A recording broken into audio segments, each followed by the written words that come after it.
सुदूर दक्षिण में केरल के कलड़ी ग्राम से निकले आदि शंकराचार्य ने आश्चर्यजनक रूप से हिंदू धर्म का कायाकल्प कर दिया।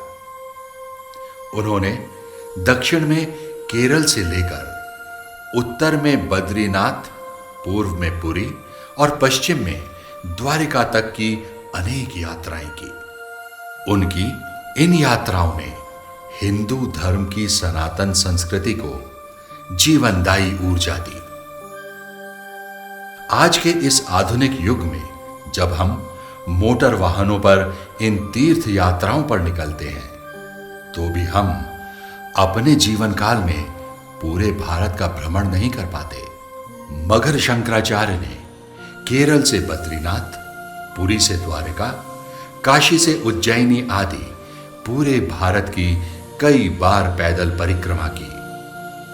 8वीं सदी के उस भारत में जब सारे रास्ते अति दुर्गम थे, जंगली जानवरों की संख्या मनुष्यों से भी अधिक थी, ऐसे में एक मनुष्य पूरे भारत की 2-3 बार परिक्रमा कैसे कर सकता है, जबकि 32 वर्ष की आयु में ही उनका देहांत हो गया हो।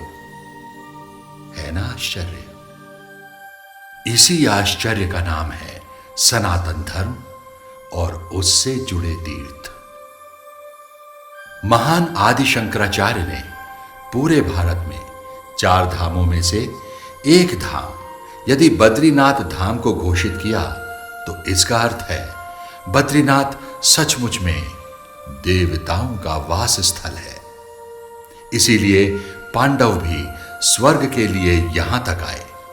समुद्र तल से लगभग 3100 मीटर की ऊंचाई पर स्थित भगवान बद्रीनाथ का यह मंदिर प्राचीन काल का है।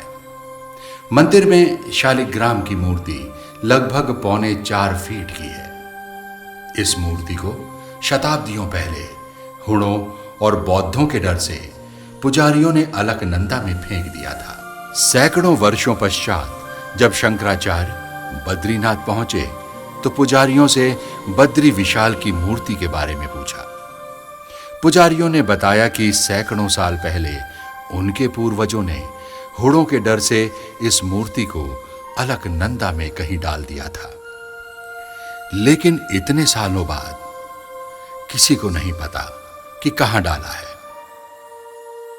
शंकराचार्य ने ध्यान लगाया और अलकनंदा की तरफ एक दिशा में चल पड़े। पुजारी उनके पीछे चले और शंकराचार्य अचानक नारद कुंड में कूद पड़े। पुजारियों में हाहाकार मच गया, क्योंकि माना जाता था कि नारद कुंड में मनुष्य गहरे भंवर के कारण बच नहीं सकता। लेकिन शंकराचार्य देव पुरुष थे। वे बाहर आए तो हाथ में बद्री विशाल की मूर्ति थी। सैकड़ों साल पहले जब इस मूर्ति को नारद कुंड में डाला गया था, तो ये थोड़ा सा क्षतिग्रस्त हो गई थी। बद्रीनाथ में आज भी वही मूर्ति हमारा गौरवपूर्ण इतिहास और प्राचीन सांस्कृतिक विरासत की महानता बतलाती है।